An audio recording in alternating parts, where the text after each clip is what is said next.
D'ací a una hora farà 300 anys de l'inici de la batalla d'Almansa a les 3 de la vesprada del 25 d'abril del 1707 i en este punt exacte, la Rambla de los Molinos, les tropes borbòniques i les de l'arxiduc Carles d'Àustria van lliurar la batalla més cruel de la Guerra de Successió Espanyola. El castell d'Almansa és encara avui testimoni mut de la desfeta d'un combat que ens va portar a perdre els furs i que va marcar el futur del poble valencià, un poble que avui fa memòria.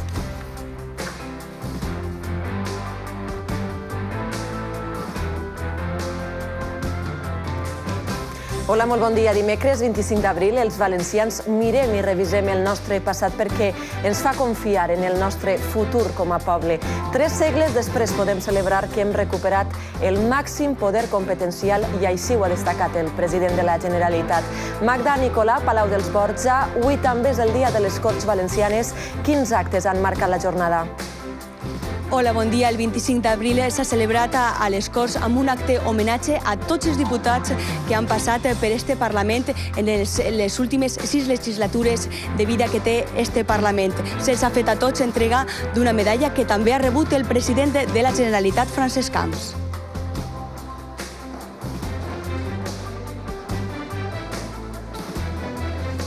Gràcies, Magda. La història mana en el nostre temps d'informació, 25 d'abril, i cal mirar cap enrere, però també cap avant. De la importància d'esta data per a la comunitat valenciana en parlem de seguida. Les campanes d'Almansa voltegen sense descans, commemoren així el 300 aniversari de la batalla en què les tropes borbòniques derrotaren els Àustria, que tenien el suport dels valencians. Pobles a 50 quilòmetres al voltant també han fet sonar les seues campanes.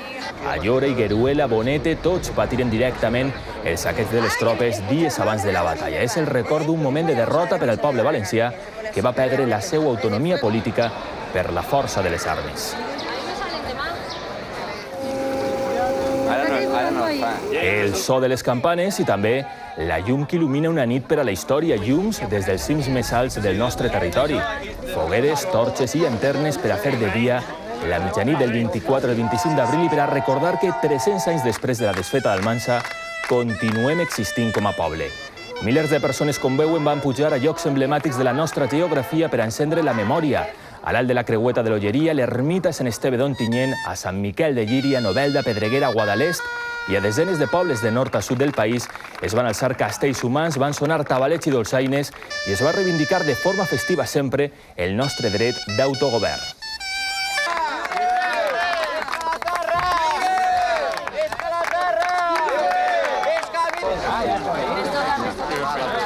I si hi ha un escenari que avui és notícia, és el camp de batalla, als peus mateix del castell d'Almansa, i està en directe la nostra companya Gala Navarro. Gala, bon dia. Com es viu aquest aniversari? Bon dia. És un dia per a fer memòria, és un dia per a recordar. Ja han vist així a Almansa i volteig de campanes a la plaça de l'Ajuntament, també altres pobles a 50 quilòmetres a la Redona que van patir aquest saqueig de les tropes que hi participaren en esta batalla, però en aquests moments està celebrant-se també a aquesta plaça de l'Ajuntament d'Almansa un altre acte, és l'acte d'hissada de banderes d'aquestes 10 potències, aquests 10 països que hi participaren en esta batalla i, per tant, en la Guerra de Successió al tron espanyol. Una batalla que es va començar a lliurar així en este mateix paratge on nosaltres es trobem ara. Darrere de nosaltres les tropes borbòniques defensant el castell d'Almansa. Enfronta per Caudete venien les tropes de l'arxiduc Carles. Va ser una guerra feroge que es va fer, que es va lliurar en este camp i que en este monolit, que anem a mostrar-los a continuació, es recrea. Com veuran, això són les 45.000 homes que lliuraren aquesta batalla. 9.000 d'ells perderen la vida justament en este camp que tenim darrere de nosaltres. Els grans perdedors van ser els partidaris, els seguidors de l'arxiduc Carles. Per tant, el poble valencià, els guanyadors, van ser les tropes borbòniques. Va ser un fet internacional, un esdeveniment totalment internacional. Estava lluitant-se, per tant, per la successió al tron espanyol, però per als valencians va suposar tota una guerra civil. Les tropes borbòniques, com així estan representades, van saquejar tots els nostres pobles, van abolir els nostres furs, els nostres drets com a valencians per la força de les armes, pel dret de conquesta. Per tant, avui és un dia per a recordar com el dia que vam perdre la nostra identitat com a poble. La derrota d'Almansa es convertiria aquell 25 d'abril del 1707 en episodi decisiu de la història dels valencians. Està emmarcada per la lluita dinàstica entre Borbons i Habsburg a nivell europeu, que a Espanya es trasllada en forma de guerra de successió entre els partidaris de la corona de Castella i la d'Aragó. Així, a més, té un component afegit de revolució social de les classes populars, anomenades maulets, contra el poder feudal, els botiflers. El Museu de Belles Arts de València acull aquesta exposició que aborda la complexitat d'aquest conflicte a través de 156 peces. Els protagonistes, Felip V i l'arxiduc Carles, peces restaurades per a l'ocasió, com este rifle del ja proclamat rei Carles III, però també figures durant molts anys oblidades, com el líder maulet Joan Baptiste Basset, retratat ara pel pintor Manolo Boix.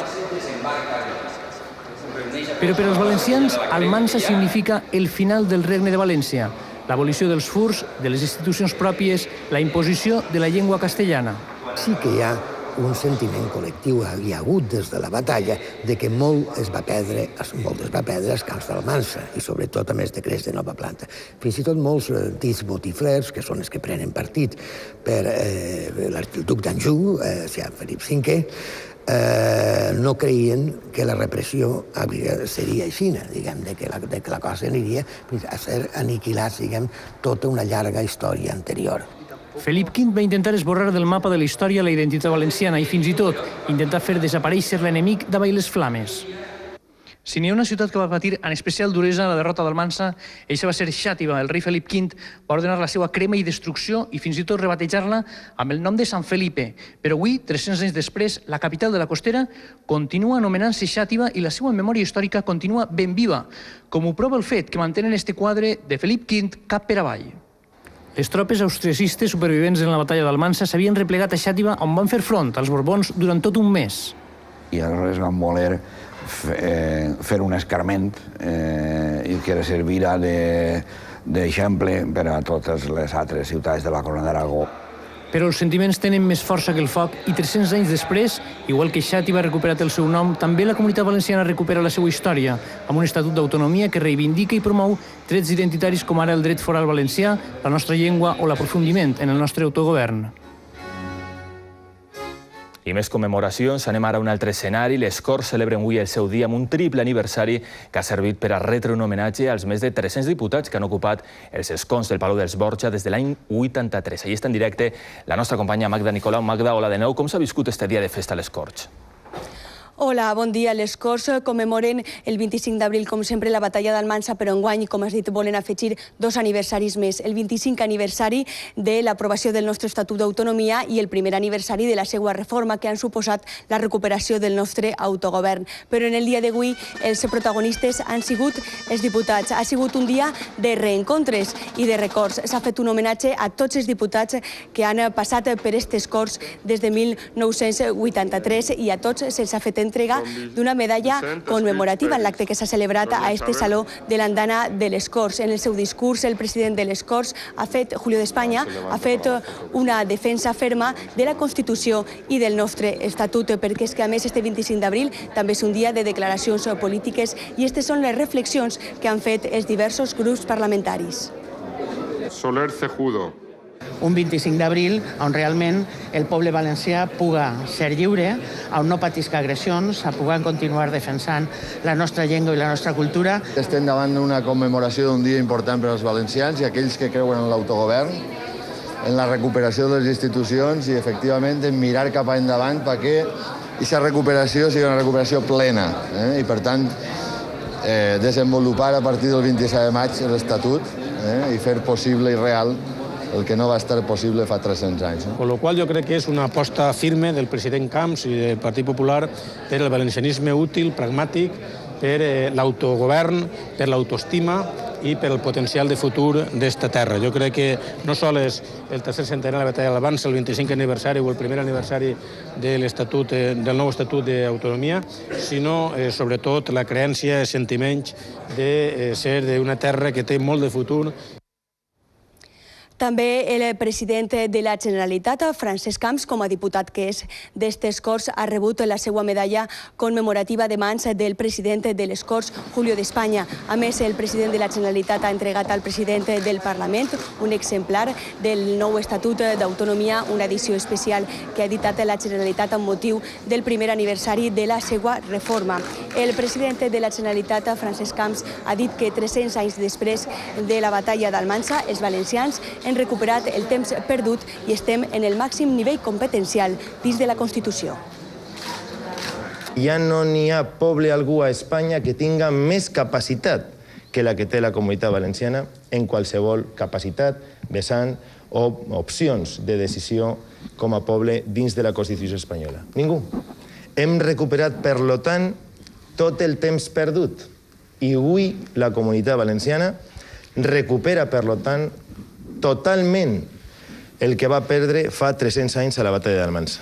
Absolutament. Ja no n'hi ha que mirar més al passat, sempre al futur.